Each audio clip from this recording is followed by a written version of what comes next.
Daily Christian living is one of my favorite parts of this entire program, and the reason for it is the vast majority of your life you're not going to be listening to course content, being on discipleship calls, being with a one-on-one mentor. The majority of your life you're going to be doing things that are in real life. And what a lot of programs that are maybe similar to this do is they take you away from your every single day living and they incubate you in a super intense discipleship culture.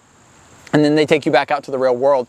Unfortunately, a lot of times what happens in these scenarios is these people fall from the faith when they come back. And if they don't fall from the faith, they almost do nothing in their Christian walk because they were taught something so extreme and radical and weren't able to implement it. And then they go back into Christian life, real world life though, and they don't even know what to do. They're so overwhelmed that they just kind of fall off the map. I know a lot of people, again, I'm not here to criticize somebody else's program, but I know a lot of other programs out there where they've had more people leave the faith after being part of their program than stay in the faith and get closer to Jesus. They'll get closer to Jesus for a moment, but then they'll leave him. So this is one of the reasons we wanted to do this digitally. Obviously, a dream scenario would be if we're all there with you in person. That would be awesome. But more importantly would be in the midst of what you're already going through. You live with mom and dad still, and the persecution you get from them.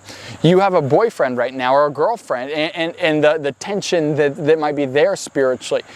You have a job right now with a really tough boss, and how you respond in that. That's what's going to really grow you as a Christian, right? When we see James 1, it says, "Consider it pure joy, brethren, when you're facing trials of many kind, knowing that the perseverance through it will bring forth the perfection of your faith." Your perfection of your faith comes in the midst of you going through stuff. You completely remove somebody from trials and tribulations when they're in their little Christian incubated circle where there's no bad that can ever happen in life. So that's what's so important and valuable about people staying in the program and staying in the real world life at the exact same time, which is why we're so passionate about this. You spend 8 hours of your day at a job. Third of your life is spent at a job. Think about that for a second. How you represent Jesus at that job is going to be really, really important. Right? And as you've probably heard at this point in the program, we're not super head over heels about the 2 hours that people spend on their church time at an institutional church. Now, I'm not saying obviously you can't go or you're not allowed to go or it's a sin to go. But what happens is people base their entire Christianity off of 2 hours on a Sunday morning. You have 90 or 120 minutes on a Sunday morning versus 10,000 minutes for the rest of your week. Consider for a moment where our emphasis is put in a lot of people's Christian walks and where it should be put. I couldn't care less what you do for those 120 minutes there.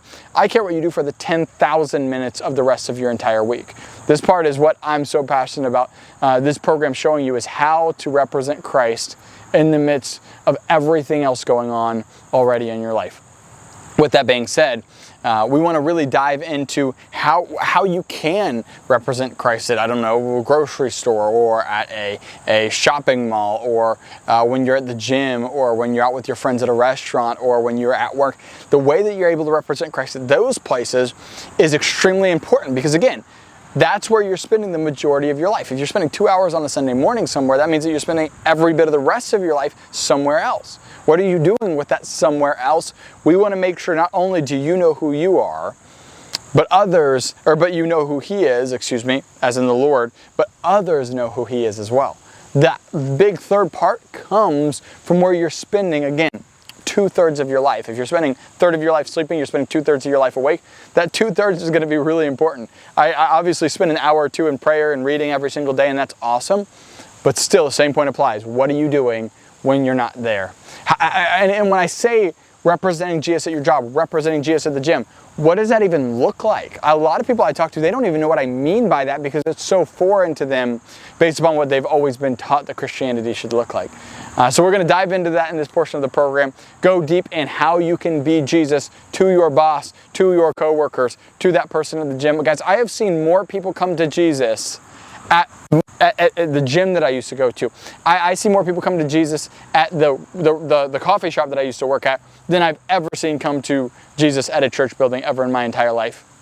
And the value is, us as Christians, being able to bring others to the Lord will help bring, when a church community comes, for those numbers to grow. But that number grows and expands from you doing your due diligence when you're at the workplace. And guys, this isn't just about evangelism, right? This is about you representing him in the way that you live, right? People should be able to look at your life and see it's different, not just because you talk about Jesus, but because you act and look different than everybody else. So we're going to dive really deep into all the things that might look like in this next portion. So appreciate it, and we're going to go really deep into this stuff.